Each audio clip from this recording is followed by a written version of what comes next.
Hello, everyone. My name is Sabila, and we are welcoming today to this event. We are so excited to have you here in our Global Leaders panel. We have here 3 amazing global leaders, and they have done some really great work in their careers, and I can't wait to introduce them all so you can hear about them. Here we go. First up, we have Jennie Lopez, AVP Global Talent Acquisition and owner of Jennie Lopez Enterprise. Hi, Jennie. She empowers diversity and engaged employees and organizations to achieve new heights. Her superpower, her authenticity. She realized that her strengths are a combination of her Latinx heritage, passions, and learning from being a mom. Intentionally using her strengths has been the secret towards her personal and professional success growth journey. Jennie is originally from Puerto Rico and moved to the United States to complete her master's degree in chemical engineering. Her engineering career includes roles in both manufacturing and quality. And the business side, global brand leader, senior leader, and chief operating officer. She is currently the Associate VP and the Head of Global Recruiting and Talent Acquisition for Eli Lilly and Company. Jennie is also an executive board member for the Organization of Latinx at her company, focusing on developing and accelerating Latinx talent. In 2021, she joined the board of directors for Genesis Research. In parallel, she has also found success in her dancing and fitness careers. We can ask about this a little bit later more. She is featured author of the book Hispanic Stars Raising Volume 2, and she was awarded in 2020 Working Mother of the Year. Congratulations. Amazing. Next, I would like to introduce to you Hadeel Anabtawi, founder of Alchemist Lab. Welcome, Hadeel. She is an impact-driven entrepreneur, an advocate for women's empowerment, and the founder of the Alchemist Lab in Jordan. Her professional focus is building 21st century and entrepreneurship skills for educators and academic instructions with a strategic focus to reinvent education to prepare students for the global workforce. She's an award-winning committed leader working to advance education and gender equality. Through the Alchemist Lab projects and initiatives, the company was able to impact more than 40,000 students and educators in Jordan. Amazing. Okay, and last but not least, Abigail Aruna. Welcome, Abigail. Abigail is You're welcome. Abigail is a supply chain professional with a master's in supply chain management and a Bachelor of Arts degree in geography and rural development from the School of Business and the Department of Geography and Rural Development at QUAM, Kumasi in Ghana. She has over 10 years of experience in waste management, value chain leadership, and occupational health and safety. She is the CEO of Clean Team Ghana Limited, a social enterprise that provides dignified toilets to low-income urban households in Kumasi. Abigail is also mentors students from institutions who come on industrial attachment with Clean Team. So much diversity, global leadership, like ladies, welcome. I'm so happy to see you, and there's so much to hear from you. Thank you. Thank you for having us. You're welcome. Yeah, I see we are here all over the place. So I'm wondering where we are tuning in from today. And also I would like to ask you how come to be in your position, and if you could tell us a little bit about the organization you represent today as a global leader. So we can start with Jennie. Yeah, I can get started. Thank you so much for having me here. And you read the bio, so you've seen that my career has taken a different path, but I'm so grateful about it because every single career change has enriched my experience and it has opened doors. And for me, that has been tremendous. So I'm a chemical engineer by background. Actually, I did research through undergrad and graduate school. So I thought I was going to be either in academia, right, or in research and development, which in the corporate world, that's where I was focusing on. And then they said, no, you got a process engineer role. I'm like, really? Okay, well, I started with that, but I actually ended up loving manufacturing and quality. And I focused more on the leadership and management side. I ended up leading different sites as a site head and also leading the first acquisition for the company. Loved it. And then after 16 years in manufacturing and quality, call me crazy or bold, but I decided that I wanted to learn more about the enterprise because whenever you feel like you're comfortable, that means that you're ready for the next step, right? To learn something, pushing outside of your comfort zone. So I started shadowing different areas and ended up going to the business side as a chief operating officer in the innovation area, working in development and also the commercial world. Loved it. And I said, this is it. This is my new career. I have my North Star.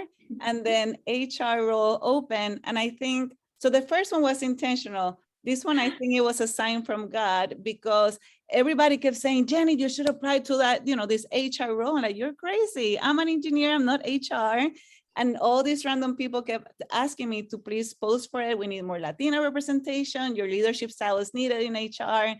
And then around the 7th person, I said, okay, God, I'm hearing you. I should explore this. And I've never been so happy. I feel like I'm at home because I used to say I had a job and I did outside of my job what I love. And now everything is very intertwined, if that's the word in English. And absolutely loved it. So yes, that's one. And I'm going to add, I had also a parallel career as a fitness instructor and dancer. And the reason I'm sharing that is because later on, we're probably going to go into like leadership styles. And this explains who I am. So I've been back professional dancer for, I'm not going to say how many years because you'll guess my age, but backup dancer, TV shows, NFL cheerleader and captain, and work as a master trainer for Zumba as an international presenter. So those are like the two areas that kind of make me me. Is this real? Like, who are our guests today? My God. And you are tuning in from United States? I am, right? Yes. Okay. Yes. Okay, thank you. Who is going to share a little bit more next? Hadeel? Okay. Thank you for having us. Actually, it's very exciting to meet all these global leaders. My name is Hadeel Anabtawi. I'm the founder of the Alchemist Lab. Actually, I'm an industrial engineer with masters in business administration, and I started my career at the corporate world, and I started to become like a different level of managers and then leaders. And in 2006, I decided to go into the world of uncertainty, the entrepreneurship, and I started my first company in 2006.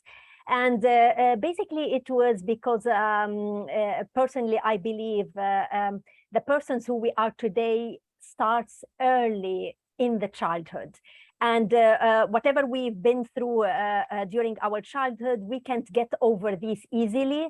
And we have a lot of time that is really missing to build our skills and to build the skills of our children, actually, because current education lacking, and there is a gap in the current education that it does not really prepare children to the real world. I'm sure that whoever is hearing us today believe that when we started in the corporate world, or when we started to work in certain jobs, we realized that everything that we studied at school does not really serve the real life challenges and does not prepare us to be successful people. So I decided that this will be my focus. I'll just package my experience and my current experience and the people who are supporting my idea and vision into offerings for kids to really explore themselves and explore their strengths at early stages, and they start to build what they want to be in the future, particularly kids, and then girls in particular, because at the Alchemist Lab we have a specific line for girls, because we do believe that there are a lot of gaps in the education for girls also, because we believe the future is science, technology, engineering, and math. because we believe entrepreneurship is highly connected to STEM, because we believe that these are the skills of the future. And we believe that the current educational system has a big gap in these skills. We decided to focus on these skills. And this evolved to be that we can't really prepare the kids only. We prepare educators and all stakeholders around these kids to prepare these kids for the future that we want them to have, a successful, confident future. So this is my mission, and I've established in 2012 the Alchemist Lab. As I said, I've been working in this field since 2006. It's been very exciting and rewarding. I'm currently in California. However, the Alchemist Lab is operating in Jordan and across borders to the Middle East. Wow, such a powerful story. And once again, I would like to repeat, you were able in this short period of time to help more than 40,000 children, students. This is such a big number, and congratulations, and thank you so good much. luck in the future work. Thank you. Okay, what about Abigail? She did some amazing entrepreneurship work here too. So we would like to hear more besides what I mentioned in the introduction, if you don't mind. Thank you, Sylvie. So as you already mentioned, my name is Abigail. I'm joining from Kumasi in Ghana, West Africa. And I'm excited to be here and to learn from others and also share my experiences. So I am the CEO for Clean Team Ghana Limited. And Clean Team is a social enterprise in Kumasi that provides portable household toilets for low-income communities in Kumasi. And we started doing this from 2012. So I've been with Clean Team for 10 years. Clean Team actually 10. And I'm employee number 2. So I was the second employee to join Clean Team as the project coordinator. And I practically did everything from finance to sales to health and safety to operations manager. So I learned everything, and that enabled me to develop very deep insights into the organization. And in these 10 years, I've built the operations team from scratch, developed and systems, tried various activities or various systems, and some failed, some succeeded, but now the company is 10 years, and I have grown with it and learned from other CEOs that came before me. So when I joined Clean Team, it wasn't even registered. And I and another colleague, Asantua, registered the company. And for me, the main reason I joined Clean Team was that I had the opportunity to build a company that would solve the waste management crisis in Ghana and would create an avenue of employment for the youth. And this is the passion that has kept me doing what I've been doing for the past 10 years. And within this time, there have been challenges. So like for the first one, when the company got to about 500 customers, the board decided to bring in a CEO. And I remember I was quite upset that why would we start a company from the scratch and you'd bring someone else to come and head it? And the board then explained that this person has more commercial experience. I still was quite upset. But when I met the CEO, I realized the board had made a good choice. I saw that she had a lot of experience and had a worldview I didn't have. So I saw the opportunity to learn from her, and I did, and she happily mentored me. And so I learned a lot from her. She had a lot of faith in me, and she would push me to do things I never even thought I was capable of. And after her, we had another CEO, Peter Townsend, and he also, I learned a lot of other skills from. He was like commercially very driven. And the third was Kelvin. And Kelvin, I'll say, is one of the greatest cheerleaders I have. I always tell him that he believes in me more than I believe in myself. And just when his turn was, his CEO position was expiring, he recommended me to the board. And I had to go through interviews to prove that I could actually handle the role. So I got into this role in November last year, and it's been a great learning experience. And sometimes I just realized that when you are sitting behind the scene, you are more relaxed, but when all the responsibilities on you and you have to make the final decision, it's something else. But it's been a great learning experience. So Clean Team currently is providing household toilets for about 3,200 households in Kumasi, impacting the lives of over 16,000 people. We are looking to reach over 10,000 households in the next 3 years and be able to replicate our module across Ghana and Africa.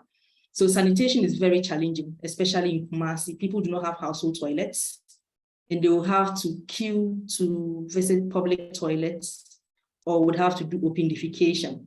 So if you don't have a toilet at home and nature calls, you would have to think about very ingenious ways to respond to nature's call. And this is a very basic right, which a lot of people do not have access to, not through any fault of theirs, but a lottery or birth. So some people have money, but they don't have the space to construct the toilet. Some people don't have the capital to invest in it.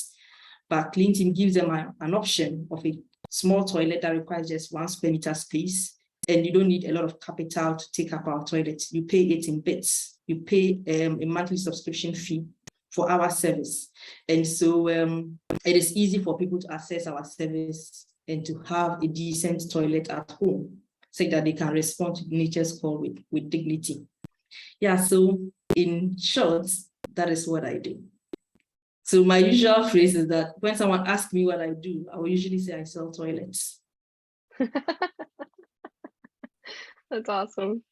I think too, it's so hard to narrow down the vastness of what you guys do as global leaders. To try and put that into such a small box in a little introduction, I'm sure is very difficult. So thank you for making an attempt to summarize the work that you're doing, the great work that you're doing in the world. I just wanted to add too that you guys are full of so much knowledge and experience. And I know we won't have enough time today to cover all of what you do and what you've accomplished during your time here. So I encourage everybody who's here today to follow the links that I've put in the chat to connect with each of our leaders here today on LinkedIn and through their websites that we've included there for you. We'll also have those in our newsletter as well. But we don't want you to miss all the great things that they're doing. So feel free to follow them there. Yeah, I also would love to know how you guys continue to thrive as leaders, especially as you're having all these competing demands with COVID and the various different crises that continue to happen. How do you stay positive as leaders and continue to thrive in your own unique way? Shall I start? Please do. Okay. Yeah. I think leaders learn through the time that they have to lead by the hope of what will go right rather than the fear of what will go wrong in the future. And through the experience of like years of leadership, definitely you get across many challenges, many disappointments, many things that go wrong, and definitely you go through many things that go right towards the end. So I think that it's up to us to choose where to focus, and at the time of adversity, what experiences that we attract and let this experience dominate us. So in general, I would say that I always encourage leaders to think that there's always a hope that things will go right in the future. This is number one. Number two, one of the top skills for leaders, and we continue to develop these skills, and it's the problem-solving skills, and it's when we face problems, how do we really work around these problems? How do we find solutions? And towards the end, we adopt what we learn and apply them on certain challenges, including the COVID. On the contrary, I always put a smile on people's faces when I say that COVID is not the worst challenge that happened in my business. At least everybody was facing COVID, because there are some challenges that we face these challenges alone as a company. So COVID, there are a lot of people around you that you can share experiences. How did you manage to get over COVID? There are certain support, and this really helped a lot, attracting our skills, applying them, staying positive, surrounding ourselves with people who have experience and knowledge, and looking at things positively. And we just embraced uncertainty, change, and we were not scared to pivot. And this is something that is really important in the time of challenges. And also during all the years of entrepreneurship, entrepreneurs, they need to be able to embrace the change and be ready to any big challenge and be able to face it and attract all resources and forces to help the company to thrive. So I hope that I'm not saying that it's easy, because there are sometimes that it's tough. Sometimes want to give up. Sometimes we're really tired. Specifically, that the role of leader is to show the team and the team in his or her company that everything is under control. And during the crisis, you need to continue to do this. And in order to continue to do this, you have to take care of yourself, and you have to attract the right people to help you solve this problem and stay positive. It's many things, like working together for the benefit of the entrepreneur. It gets tough sometimes, but we can manage, hopefully. You said it beautifully, and I don't want to sound repetitive, because a lot of the things that you're talking about as an entrepreneur also apply right in the corporate world or academia, etc. And the things that I will offer, like, make sure that you assess your team, like what are your strengths, what are your weaknesses, and understand quickly if there is a gap, to make sure that you can find the resources to make sure that you address that. In times of craziness, focus and clarity is extremely important, and prioritization, because we can get so busy in all the problems to solve. And I always say, okay, guys, prioritize one problem at a time. If you focus on everything, you focus on nothing, right? You solve nothing. And then be very resourceful and creative in terms of, okay, that's the problem, but what can it be? And usually the teams that struggle with change, and remember, change is the only thing that is guaranteed, right? So we need to really work on that resilience muscle. But what can it be? And usually people are like, well, we can do A or we can do nothing. When you have two choices, that's like the most miserable way to address a problem. Like, just think, what can it be? Even the crazy ideas will spur more ideas. And then last but not least, in terms of leadership, is that art of being able to know when to zoom in and when to zoom out, kind of in parallel, right? And always anticipating what's next, because when things are quiet and are going nice, that's whenever you actually need to okay, what can go wrong? Because again, change will boom, come here when you least expect it. Yeah. Powerful messages. Yeah. I mean, I'm taking notes. I know it's going to be recorded. I will watch it again, but prioritize one problem at a time. This is really, I mean, good to remember. Okay, before we move on, I think Maya Zelihich would like to say something. Yeah, so I would want to add just a bit to it. I would say what COVID taught me was to take care of myself. I think as leaders, we end up giving, and not taking care of ourselves. But you can't give what you don't have. So if you are not healthy, you are not at peace, then you can't give that to your people. So as leaders, we also need to take time off and take care of ourselves, and also have a strong support system. So I have trusted friends or people I will usually call and just talk. When I'm stressed, I will just talk and they will listen. And when I finish talking, they will ask me some questions and that will help me reflect. So sometimes you just need people that would listen and help you take off the stress, or ask you questions that will help you look at your challenges in a different way. So, and I also think that as leaders, we should allow ourselves to be vulnerable. You can have, I'll call that a support system, people you can be vulnerable to, but you have to allow yourself also to feel vulnerable. You are human.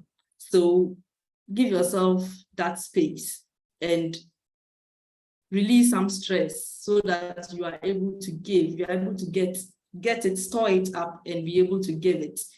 And in as much as we are cheering people on, we also need cheerleaders in our corner who can keep cheering us on and giving us the energy to keep going. Leadership is hard, it's stressful, and so you need a strong support system to be able to see you through your leadership. That is what I would add. Well said. Thank you so much. I just wanted to take a brief moment to welcome and greet our wonderful ladies leaders on behalf of the Forbes School of Business and Technology. And actually, I was reflecting on a few things that was said. We're coming from vastly different cultures. We're coming from different geographic regions, but there are so many common themes that we encounter as women, first and foremost, and then as women leaders. And I don't have a well-formulated remarks, but I just would like to share a few things. This morning we were in a meeting and one of our leaders was telling me first, on an airplane, when something goes wrong, first you put an oxygen mask on yourself and then you can help others. I do feel that we as women leaders, sometimes we forget to put that oxygen mask on our own faces. And one of the things that Abigail was just saying really resonated with me. This summer, I actually forced myself to disconnect. And the measures I took to disconnect was literally as I was traveling, ship my laptop to my final destination. One may say, well, you're so OCD. I literally knew if I was in physical possession of that laptop that I'm going to log in, and once I log in, I'll start working again. It is important to disconnect. It is important to reflect, and it's important to find that time for yourself. I also, right now we're competing with another exciting workshop that UAGC is hosting, and it's a workshop on good parenting. A lot of our audience members with the Center for Women's Leadership, they are parents. And if they're not parents, they are taking care of the elderly parents, or they're taking care of some of their other loved ones. My question primarily would be, what would be the message for our students from each one of you as they're juggling 17 different things at once? And while they're trying to be, at times, perfect mothers, perfect daughters, perfect wives or significant others, while still in pursuit of their career goals and their educational goals. So if you want to reflect maybe on that question. And thank you so much again. Thank you. Is it Maya? It is Maya, actually. Maya, awesome. Excellent question. And I love to talk about this, but I'll be concise because I know of the time that we have. But one of my mentors, because at the beginning, I didn't see any female leaders, especially in manufacturing, and then yet along Latinas, right? So I was asking one of the very few, and she says something, Jenny, the company will take what you give to the company. And it was one of those things that you're like, ooh, that's deep. What does that mean? And then I figured out that a lot of times we can be our worst enemies, right? Because, for example, you mentioned perfect. There's no such thing as perfect. If you ask how many people we have here, 28 people, what is the definition of being a perfect mom or a perfect wife or a perfect employee? You're gonna get 28 different answers, right? So if you're striving to be a perfect, there's no such thing like that. So you have to have your own definition of what do you want to be as a mom. So as a mom, I don't wanna be that, if you come to my house, it's not gonna be like super clean. I'm not the mom that feeds like veggies and fruits and all the servings every day to my kids. I want to have like very meaningful and fun memories for them. If I achieve that, that's my definition of being like a really cool mom. But that's mine. And it doesn't have to be yours, right? So we have to be our own. So what she meant that the company will take to the company is that sometimes we give to the company 200%, and we're doing it by sacrificing our mental health, our fitness, our health, our kids, our family, because we want to do a good job, right? And we want to be recognized for it. The company doesn't know what you do behind the doors. They're going to say, yeah, we'll take your 200%. But if you give also like a really good job, but the way you do it is that you establish your boundaries, right? and you like really prioritize what matters the most and still do a really good job, the company will take that too. And sometimes we've seen our predecessors on how they did the jobs that we aspire to have. And the way they did it, that's on theirs, that's on them, that's not on us. We need to be very creative on how to do a really good job, getting those jobs that are, difficult to do, establishing our boundaries, but we need to do it and make it happen. And it's gonna take, just like Abigail was saying, like being resourceful, have, what you said, that you need like the support system, right? It's just, we need to have more role models there, because otherwise we continue to that cycle, right, of sacrificing things to be successful when it doesn't have to be. I hope that helps a little bit.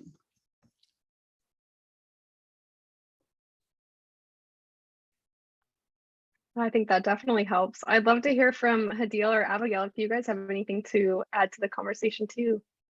Yes, actually, I think Jennie said it all, but in general, I think we fall in a trap that we define what do we think that is really perfect, and we fall in a trap to define what our kids want from us. Because when I talk to parents in general, they think that like having clean houses and having all the gifts in the world, or having plenty of after-school activities, or having these things together, coming together, this is what our kids need. And then suddenly they realize, actually at teenage, when they become teenagers, or even when they go to university, that some of the efforts done by parents for these kids are not appreciated at all, because definitely this is not what kids want.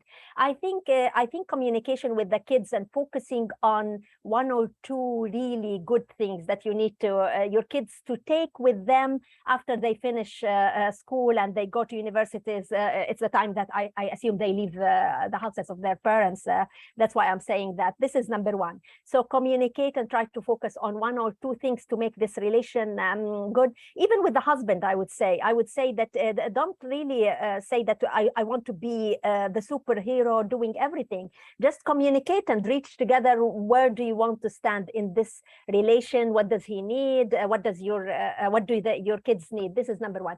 Number two, I think women have many on their plates, and I don't know if it is like the historical, I would say, disappointments for women, that they started to think that they want to be these heroes that can do everything, and this way they will be competitive and they will be more successful than men in general. And this is not true. I think women should start to ask for help in certain areas, and to let go that I can manage these two things, and these are the two top priorities in my life. If I achieve this, what success means to me. And for all other things, just seek help from your support system, or let go, or decide not to do. And don't compare yourself with any other person in your community, in the world, because this is really, you're killing yourself, and you're killing your relation with your kids, your work, and everything. So, and that's all for me.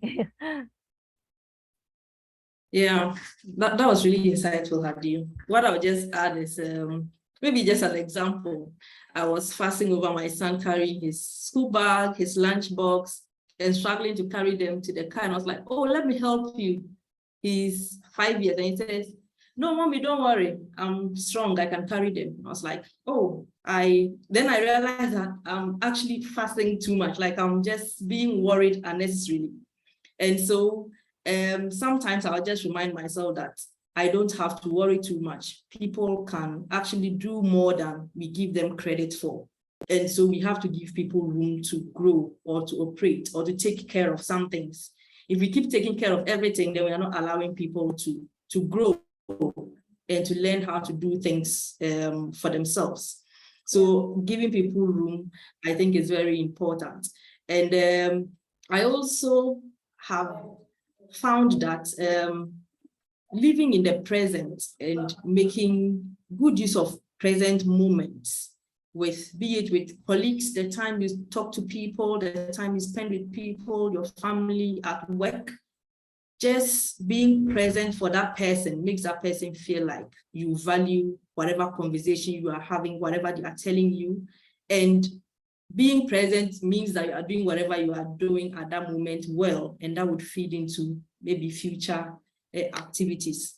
So for me, it's about being present, allowing people, like giving people room to do things, and finding little ways to just keep myself happy, because I can't make other people happy if I am not.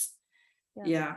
If I allow me to add one thing, it's very interesting what you're saying. Just one quick small thing. I always, when mothers ask this question about career and kids, and I always encourage mothers to bring kids to their workplace and to involve kids in their work. Let them see how much responsibilities you're taking and you're holding, and encourage them to have more responsibility in the house, helping mothers. And you'll be surprised, actually, from all the cases that I've worked with, that kids, they got more excited about this and more confident about their lives.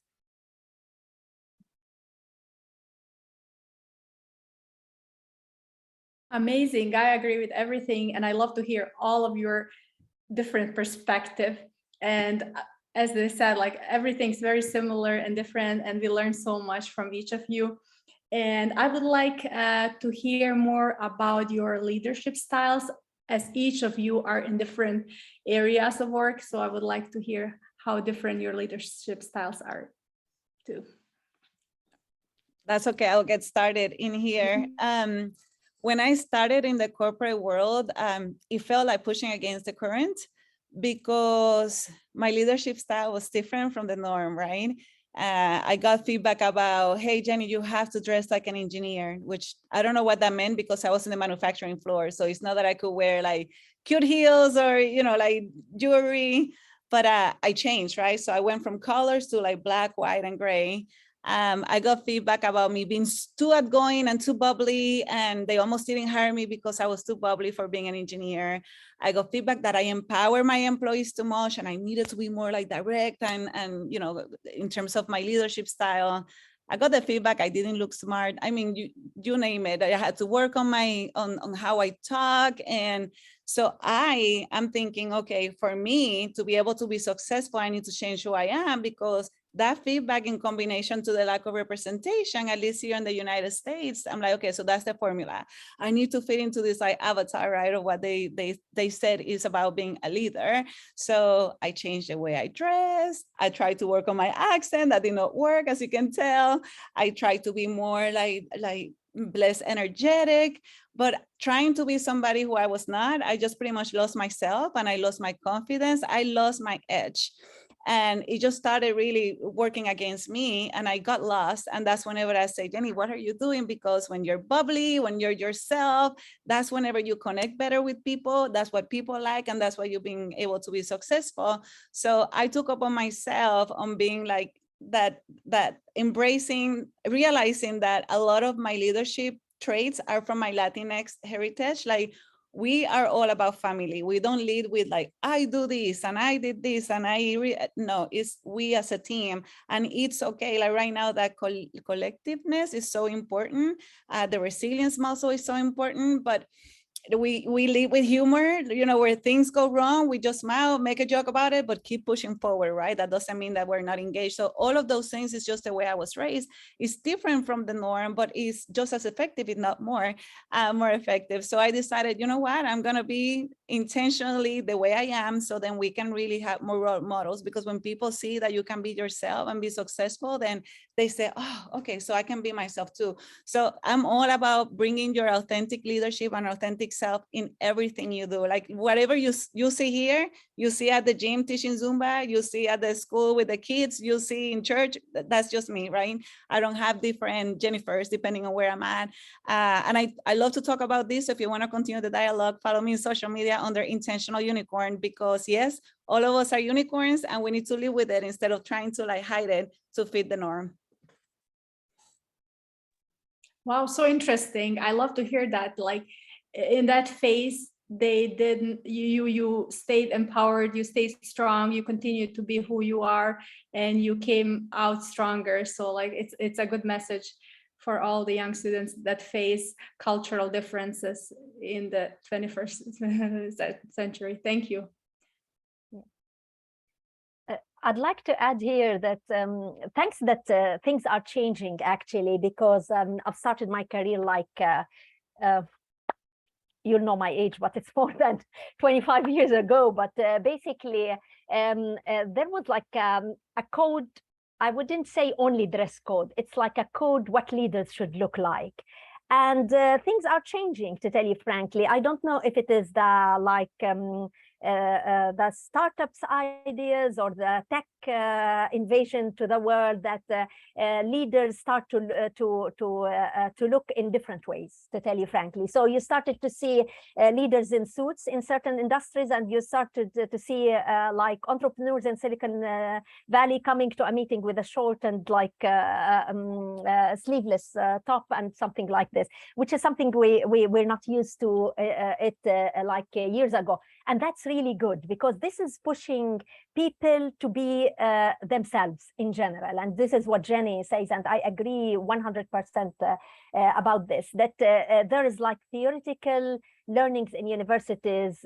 What are the types of leaders? You're a transformational leader, or you're different types of leaders. So you start to learn about these, and then in reality, in the applied, I would say the applied science of the world, there is a path for every person. It's affected by the circumstances, people around you, and your personal capabilities, your strengths and weaknesses. So it starts there, from understanding your strengths and weaknesses, and what you're comfortable with, because you go to sessions and you learn many things in life, and people tell you the best thing to do this and this and this. And when it comes to reality, you realize that you can't be that person. You can't be that person. You can't be, in fact, you can't be successful if you can't be who you are and authentic to yourself. So you start there, and I agree with Jennie. I would add that the bottom line for any leader is to inspire people and the team around you to grow, to be creative, and to deliver the company's mission and vision. So how do you know that you're a good leader, you're unique, you're successful, you're doing the right thing, your leadership style is the right leadership style? It's the outcome. And as simple as that. Now, there are minor differences, that's fine. Do whatever you're comfortable with, that's fine. But never risk the people around you, the inspiration of people around you, the motivation of people around you, being a servant to people around you, embracing change and helping people around you to thrive and grow through different kinds of changes within the company. So, so I would really encourage, again, as Jennie said, that every person to be yourself, communicate. Don't be self-centered. It's okay if you listen to any of your subordinates and they come to you and they say, I don't like the way you're talking to me. I feel that this is disrespectful. Don't take it negatively. On the contrary, take it positively, especially if this person is a key person in this company. Listen, of course, that does not mean that he or she should be impolite to you. No, but I mean that communicate with people, get feedback with your team, and develop your leadership style to deliver the company mission. It's not about you. I always say leader is not a title.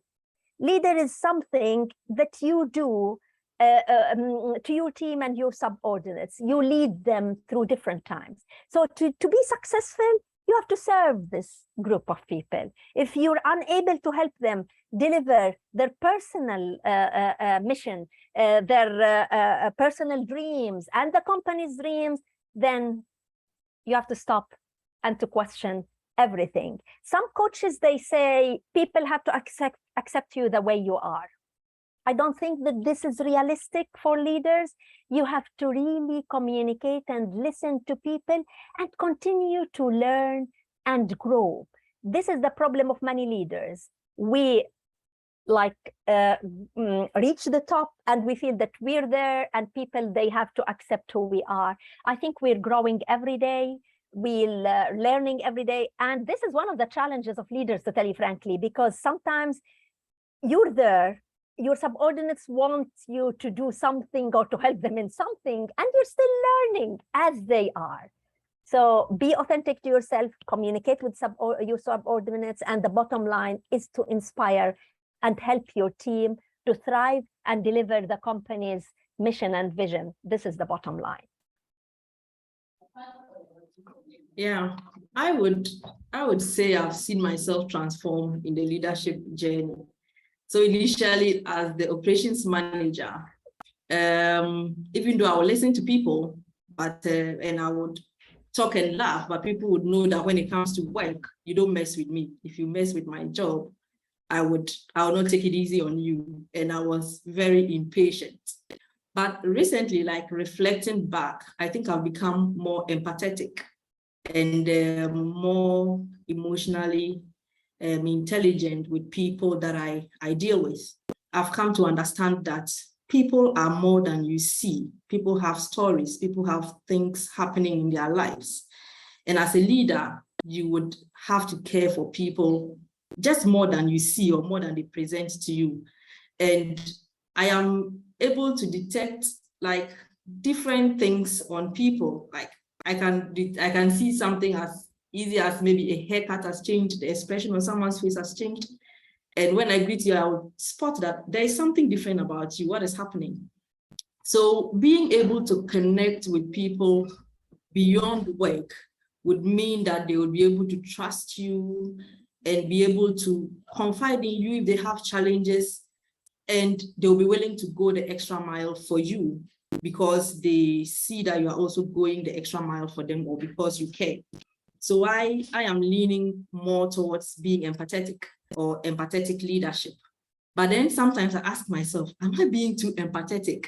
Because like someone is saying something and I'm listening to the person, but my other side of me, which can be impatient, is saying that, no, you should take an action, like act now and get things cleared up.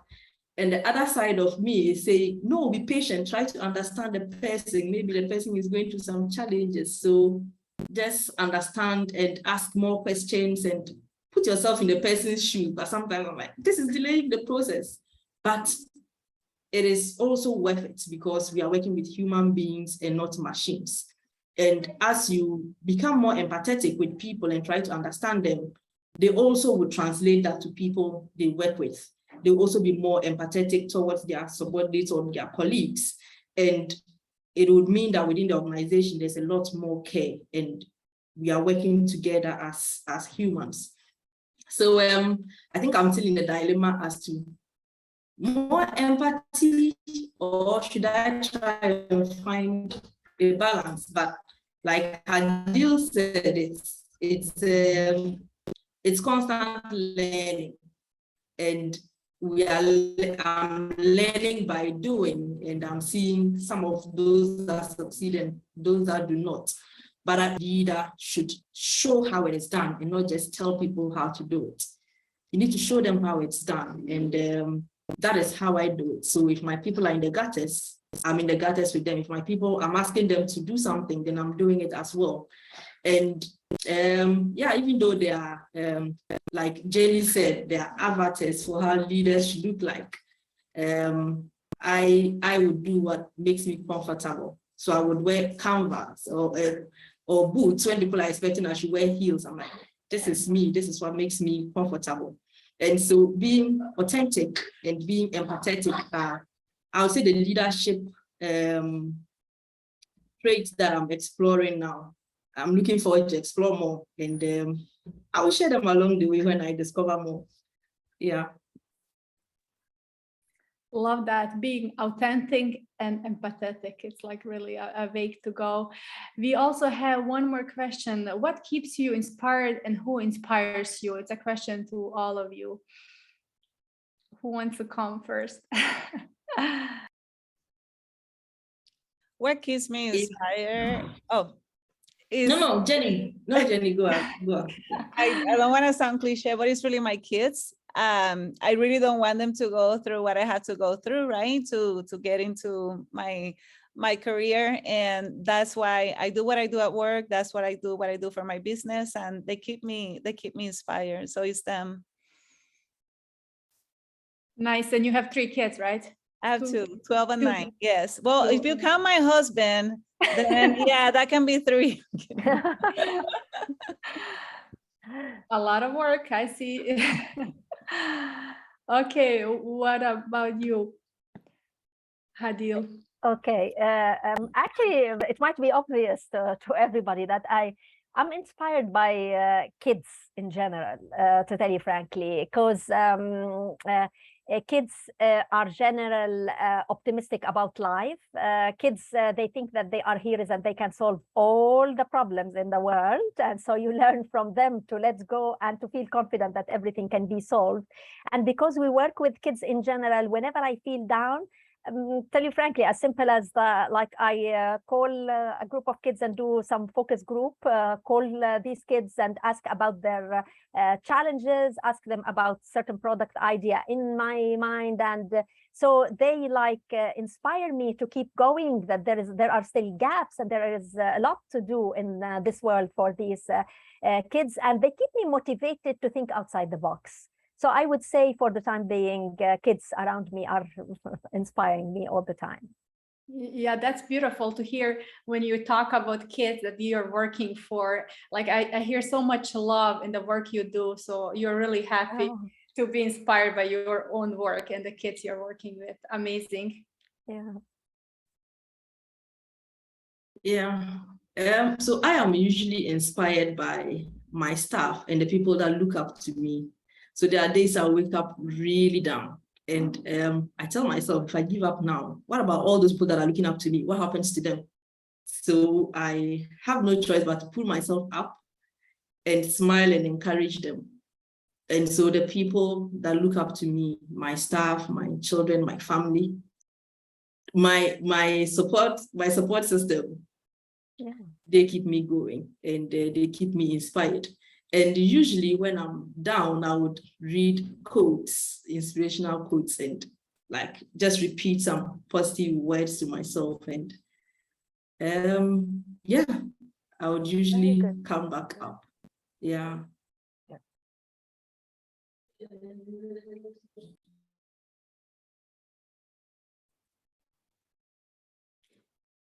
Oh yeah, it's really necessary to have inspiration in our everyday life, especially in work and business. So I'm glad you found a ways for you to get re-inspired again and again. Aubrey. Yeah, we just have a few more minutes left, and I'm curious to know if any of you have different things that you would like to promote as a resource to our members here today, whether it's on anything that we mentioned today or something that you've created or a book or a podcast that you just really love. What's something that you might suggest to our listeners today? Interesting. This sounds so silly, but follow me. But it's not like follow me because of me. Sometimes when you see social media, you hear, or even hear a resume, you hear all the highlights, right? And I'm like, oh my goodness, they got it all good and they're perfect. And I like to share the opposite, right? I like to share the downs, the lessons learned, that, hey, I went through this and I don't want you to go through this. So this is how I learned the hard way. Or anything I hear from the people I coach and the things that they struggle, they're commonalities, right? So that's why I share my message the whole time I'm doing. Sometimes I'm dancing, but that's just because that's who I am. But I do it in a fun way that is pretty to the point and engaging. So I do that in social media, all channels you can imagine. Yeah, we will join you definitely. And I talk about mindset too, because I think like success is 80% here, right? Like we can be our worst enemy. So that's something I've learned and I love to share. Yeah. Yeah, I would say I did not have on top of my mind a resource, but I would really give a piece of advice in general that helped me and will help others, I'm sure, that connect to other leaders. connect to other leaders in a professional setting or on a personal setting, because especially women, they tend to really support each other. And I've never actually connected to even through LinkedIn or through any other network with a leader who's inspiring. Of course, not the very busy ones, but basically connect to other leaders, and also mentorship. I would say that mentorship is very important at all stages of leadership journey, and try to really bring the cross-cultural mentorship for you and your team. I mean that if you're from the Middle East, it's good to have a mentor from the US, and vice versa also for you and for the team, because this helps to open up a big horizon for your team, for yourself, and for your company. And usually it's motivating, and you learn a lot more than just reading the theory behind leadership. It's very good. It's very good. However, connecting to people who have applied these in their real lives, and be like specific about your own challenges as a leader, and get out to get help for this, it's very helpful, I would say. Yeah, what I would say as a closing is that I would encourage people to take care of themselves. Take time and take care of yourself. Sometimes it's just taking a brief pause and just have a me time, enjoy time with yourself, talk to yourself, and recharge yourself. So I would encourage people to take care of themselves, because that is something, especially as women, that we would neglect. We would take care of everyone else except ourselves. And in the end, you don't have any energy left to take care of yourself. So please, let's take care of ourselves too. And I would also say, let's try to be present in the people, like in our interaction with people. And being present does not only help that person, but you as well, because being present means that you are not worrying about anything else. You are just in the moment, and it helps you also get value out of it. I have seen mentorship in two ways, just to add to what Hadeel said. You would benefit from someone mentoring you. If you really connect with a person, you would really benefit from it. And also mentoring people. If you also mentor people, you learn twice. You learn from your mentee as well. Exactly. And your mentee learns from you. So as leaders, we also have to learn to mentor. I remember my mentor recommended that I start mentoring people. I'm like, how can I mentor people? I don't know what to share. I don't have anything to teach anyone. But I thought about it and I was like, okay, I don't need to know everything in the world before I can mentor people. And I've tried it, and I've told my mentees that this is a learning for both of us. I'm also actually learning from you, and it's very interactive and it's interesting, and it's an interesting discovery for me as well. And like Hadeel said, let's seek help. We can't do everything by ourselves. Let's get help if we need it. If you need to talk to someone, find someone you trust and talk to the person. Yeah, that is absolutely. What I would. Yes, thank you so much, Abigail. I think it's so important to not lean on ourselves as leaders, but to trust that the people around us have things that they can use to provide us support and encouragement, and to make us better leaders as well. We wouldn't be great leaders if we didn't lean on the people around us, right? Yeah, thank you guys so much for your time and energy towards this chat. We really appreciate your expertise and the amount of wisdom that you were able to share with us today. As we close, I just wanted to remind you guys again, follow all these amazing women on their LinkedIn and their websites. You can find those back in the chat. I also wanted you to know that we have a global leadership community chat coming up. So more of an informal, bring your questions, bring your thoughts and your insights, and chime in and connect with some other UAGC employees, faculty, and staff to get connected on more of these topics. If you're wanting to continue to be engaged, we'd love to have you join us. The registration link is also in the chat. I also wanted to highlight, they mentioned several times about mentoring and how important it is to lean on other people in your leadership. People have gone before you and paved the way. And we are actually launching a mentorship cohort coming up this fall and would love to have you guys join us either as a mentor or as a mentee. And we've got different ways that you can connect with us on that. If you're interested in being a mentee, so being mentored, send us a email to my email. It's aubrey.baker@uagc.edu. And we will also have a Google form if you're interested in being a mentor. We have a little screening process to go through there and would love to have you guys joining us as mentors and mentees to continue growing in our leadership together. As always, thank you guys so much again for joining us, and we hope you guys have a great rest of your workday. Thank you. Thank you for having us. Bye. Thank you. Bye-bye.